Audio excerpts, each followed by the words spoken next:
जी बिस्मिल्लाहिर्रहमानिर्रहीम। अस्सलाम वालेकुम। मैं हूं मोहम्मद शहजाद और उम्मीद है आप सब लोग खैरियत से। आज की वीडियो में हम लोग डिटेल डिस्कस करने जा रहे हैं जो सीटीआई की जॉब्स अनाउंस हुई हैं पंजाब हायर एजुकेशन डिपार्टमेंट के तहत। बहुत सारे लोग बहुत दिनों से उम्मीद किए हुए थे कि शायद इस साल लेक्चरर की जॉब्स आएंगी, लेकिन लेक्चरर्स की जॉब्स ना आना थी, इसलिए नहीं अनाउंस हुई। चले बहरहाल फिर भी 8,000 से ज़ायद ये सीटीआई की जॉब्स अनाउंस हुई हैं। जो लोग बिल्कुल अनएम्प्लॉयड हैं, जिनके पास बिल्कुल कोई जॉब नहीं है, कोई रोज़गार नहीं है, तो उनके पास एक अच्छा मौका है कि वो अपने आप को स्ट्रेंथन करने के लिए कुछ टाइम के लिए उन्हें एक बाइज्जत रोज़गार मिल जाएगा। दरअसल लास्ट ईयर जब पंजाब हायर एजुकेशन डिपार्टमेंट ने अपनी समरी भिजवाई थी, रिक्वेजिशन भिजवाई थी पीपीएससी को, तो उसके बाद पंजाब गवर्नमेंट ने उस पर प्रेशर डाला कि अभी आप लोग सीटीआई से ही काम चलाएं और मज़ीद रिक्रूटमेंट ना की जाए।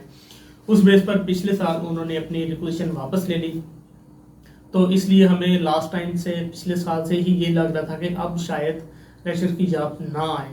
अगर आए भी तो ये आखिरी दफ़ा होंगी, क्योंकि गवर्नमेंट जिस तरह से मुख्तलिफ डिपार्टमेंट्स को प्राइवेटाइज करने जा रही है, तो इसलिए ये उम्मीद नहीं थी कि ये नई भर्ती की तरफ, नई रिक्रूटमेंट की तरफ जाएंगे।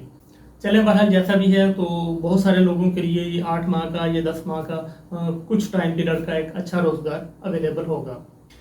कल 12 तारीख को हायर एजुकेशन डिपार्टमेंट ने एक लेटर निकाला था। आज उसकी थोड़ी सी रिवीजन में दोबारा उन्होंने निकाला है 13 सितंबर को। तो इसके मुताबिक जो रिवीजन हुई है वो सिर्फ और सिर्फ जो उसके एकेडमिक मार्क्स थे उसमें और इंटरव्यू के जो मार्क्स थे उसमें हुई है। पहले 85 नंबर थे एकेडमिक मार्क्स और 3 नंबर थे इंटरव्यू के। अब थोड़ा सा चेंज ये किया गया कि 85 नंबर कर दिए गए हैं एकेडमिक मार्क्स, और जो इंटरव्यू की वेटेज है वो 3 से लेकर 5 कर दी गई है। इन जॉब्स की बात करें तो 8,8084 यानी 8,084 जो टोटल जॉब्स हैं, जिसमें से जो 5% है वो मिनॉरिटी के लिए मुख्तस है, जो 3% है वो स्पेशल पर्सनस के लिए मुख्तस है, और 0.5% ट्रांसजेंडर्स के लिए जो है वो मुख्तस किया गया है। यानी अगर टोटल में ये 80 सीट्स बनती हैं 1% के हिसाब से, तो 0.5 यानी 40 सीट्स जो हैं वो ट्रांसजेंडर के लिए मुख्तस की गई हैं। इनिशली ये जॉब 1 अक्टूबर से स्टार्ट होगी, और जो लोग कम्युनिटी कॉलेजेस या दूसरे कॉलेजेस में डेप्यूट होंगे उनके लिए जो दौरानिया है वो 7 मंथ का है, 1 अक्टूबर से लेकर 30 अप्रैल तक। और जब ऐसे ऑफिसर्स, ऐसे लेक्चरर्स जो सीटीआईज जो बीएस कॉलेज में रिक्रूट होंगे, उनकी जो जॉब का टेन्योर है वो 10 महीने तक होगा। यानी वो 1 अक्टूबर से लेकर 30 जुलाई तक महकमे को सर्व करेंगे। तो सबसे पहले अगर हम क्वालिफिकेशन की बात करें तो क्वालिफिकेशन जो ऐसे लोग जो बीएस कॉलेज में अप्लाई करेंगे उनकी कम से कम एमएस, एमफिल या पीएचडी होना चाहिए, वहाँ पर उनकी रिक्वायरमेंट ये है। जबकि अदर देन बीएस कॉलेजेस आपकी मास्टर डिग्री होल्डर भी अप्लाई कर सकते हैं। इसके लिए बीएड, एमएड की कोई कंडीशन नहीं। और जो नंबर्स की डिवीजन है वो यूँ की गई है कि आपके total matric to onward PhD या मास्टर आपके 85 नंबर्स बनाए गए हैं, और उसमें 5 नंबर जो हैं वो आपके, अगर आपकी कोई पोजीशन होल्डर हैं तो उसके हैं, और 5 नंबर जो हैं आपके उन लोगों को मिलेंगे जिन्होंने कम्युनिटी कॉलेज या दूसरे कॉलेज में अप्लाई किया है और उनकी जो हायर एजुकेशन है वो अब तक मास्टर डिग्री है, और 5 नंबर जो हैं वो इंटरव्यू मार्क्स के रखे गए हैं। इस तरह से ये टोटल 100 नंबर का क्राइटेरिया बनाया गया है। इसके लिए एक जो सबसे अच्छी बात है कि इसमें कोई एज लिमिट स्पेसिफाई नहीं की गई है। तो चूंकि उन्होंने मांगे हैं पीएचडी लोग भी, तो इसलिए पीएचडी लोग तो अच्छी खासी एज में जाकर आप कंप्लीट कर सकते हैं। तो इसलिए एक अच्छा है कि इन्होंने एज को डिफाइन नहीं किया। और जो अनरेडिया है या जो पेमेंट है वो 50,000 पर पर्सन पर मंथ होगी। ये जॉब जो है प्योरली कॉन्ट्रैक्ट बेसिस पर होगी 7 मंथ या 10 मंथ के, और इन लोगों के रेगुलर होने के चांसेस 0 हैं। और उसके साथ साथ जो महकमा दूसरी चीज़ें अपनी फेवर में करता है कि ये लोग कोई मूवमेंट नहीं चला सकेंगे, किसी यूनियन का हिस्सा नहीं बन सकेंगे, तो वो सारी चीज़ें भी इसके साथ साथ हैं। अब अगर हम बात करें कि आप लोगों ने इस पर अप्लाई कैसे करना है, तो 16 तारीख से इसकी अप्लाई स्टार्ट होगी। तमाम कॉलेजेस जहाँ पर सीटीआई की ज़रूरत है उनके नोटिस बोर्ड पर, उनके सोशल मीडिया पेजेस पर, या लोकल जो भी रिसोर्सेज हैं उसके ज़रिए इसकी एडवर्टाइजमेंट की जाएगी। और उसी एडवर्टाइजमेंट में बताया जाएगा कि आपका सीटीआई जो पोर्टल है वहाँ पर आपने जाकर अप्लाई करना है। वो जो पोर्टल का लिंक है या पोर्टल की जो इन्फॉर्मेशन है वो भी उसी वक्त मालूम होंगी, उसी एड में ये चीज़ें दी जाएंगी। 16 तारीख से लेकर 19 तारीख तक आपके लिए अप्लाई का टाइम होगा, और फिर 22 तारीख तक तमाम उन लोगों की एप्लीकेशंस की लिस्ट लगा दी जाएगी कि ये लोग क्वालिफाई हुए हैं फॉर इंटरव्यू, और वो मेरा ख्याल है कि तमाम लोगों की लिस्ट लगेगी, उसमें पहले कोई शॉर्ट लिस्टिंग नहीं की जाएगी। फिर भी महकमे ने ये लिखा हुआ है कि अगर हम कुछ लोगों को शॉर्ट लिस्ट करते हैं और 22 तारीख को हम लोग लिस्ट लगाते हैं, तो दरमियान में उन्होंने 3-4 दिन का मार्जिन दिया है कि 25 तारीख तक आप लोग हमें अप्लाई कर सकते हैं। किसी का भी ग्रीवियंस है कि हमें इसमें शॉर्ट लिस्ट नहीं किया गया या हमारा नाम इसमें नहीं आया, तो 25 तारीख को फाइनल लोगों की लिस्ट लगेगी जिन्हें इंटरव्यू के लिए कॉल किया जाएगा। उसके बाद शॉर्ट लिस्टेड लोग जो होंगे 29 तारीख से लेकर 1 अक्टूबर तक उनके अपने मुतल्लिका कॉलेज में जहां उन्होंने अप्लाई किया हुआ है वहां पर इंटरव्यू देंगे। ये जो कमेटी बनेगी ये 3 लोगों पर मुश्तमिल होगी। एक उसमें प्रिंसिपल होगा, एक आपके किस सब्जेक्ट का कंसर्न टीचर होगा और उसके साथ साथ कोई तीसरा सीनियर मोस्ट टीचर या वाइस प्रिंसिपल ये एडप्ट हो सकता है। 1 तक इंटरव्यूज चलेंगे। उसके बाद एक वहीं पर एक ग्रीवियंस कमेटी बनी होगी 1 से लेकर 4 तक। अगर आपको कोई ग्रीवियंस है, कोई इशू है, कहीं पर भी आप समझते हैं कि आपके साथ नाइंसाफ़ी की गई है, तो जो ग्रीवियंस कमेटी वहां पर बनाई गई है आप उस पर अप्लाई कर सकते हैं, उसको अपनी कंप्लेंट दर्ज करवा सकते हैं। उनका प्रोसीजर होगा और उसके बाद जो है 6 तारीख को फाइनल मेरिट लिस्ट लगा दी जाएगी और 7 तारीख से 7 अक्टूबर से वो लोग जो सिलेक्ट हुए हैं वो अपनी जॉब ज्वाइन कर सकेंगे। फिर भी उसमें 2-4 दिन का मार्जिन दिया गया होता है कि अगर कोई शख्स लेट है या कहीं उसने जॉब छोड़नी है या कोई उसका डिले है, कोई इशू है, तो वो 4-5 दिन के अंदर अंदर अपने उस कॉलेज को ज्वाइन कर सकता है। अच्छा, अगर कोई शख्स ज्वाइन नहीं करता या दरमियान में छोड़ जाता है तो जो उसका सेकंड में वेटिंग में शख्स है उसको कॉल कर लिया जाएगा।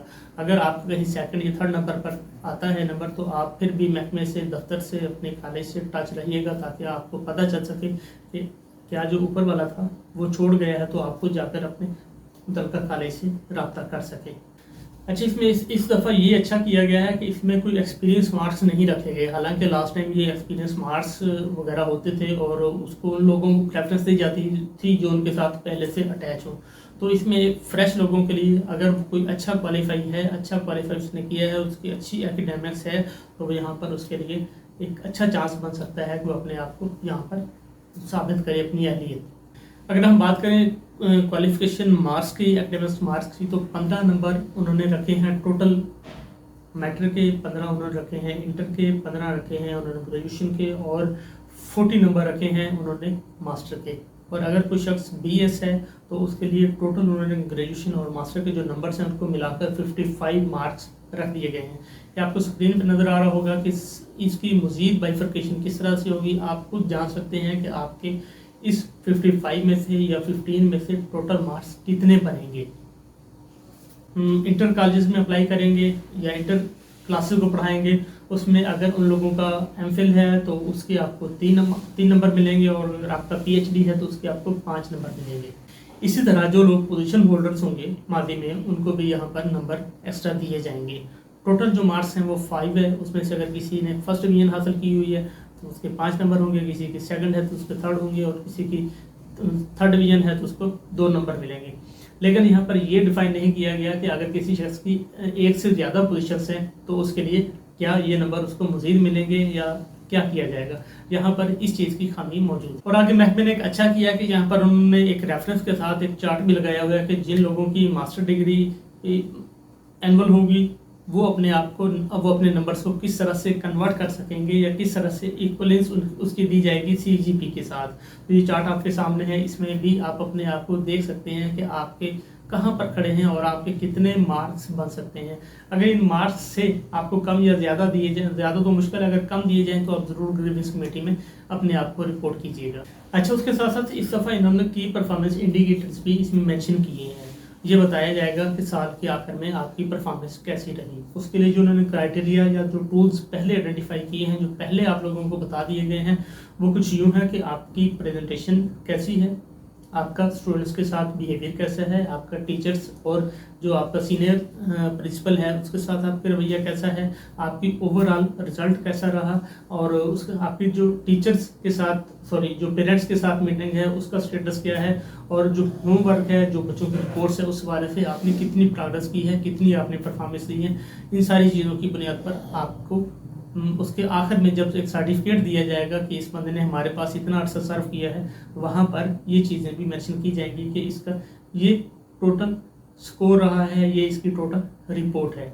अच्छा, इसमें एक और जो अच्छी बात है वो ये है कि जब आपकी रिक्रूटमेंट हो जाएगी तो जो मुतलका डिवीजन का डायरेक्टर है वो आपका सारा डाटा लेकर अपने डीजी ऑफिस को भिजवाएगा। वहाँ से आप लोगों की जो सारा डाटा है वो पंच होगा और आप लोगों को जो पेमेंट है वो थ्रू क्रॉस चेक या थ्रू बैंक मिला करेगी, जिसका मतलब ये है कि ये जल्दी प्रोसेस हो जाया करेगी।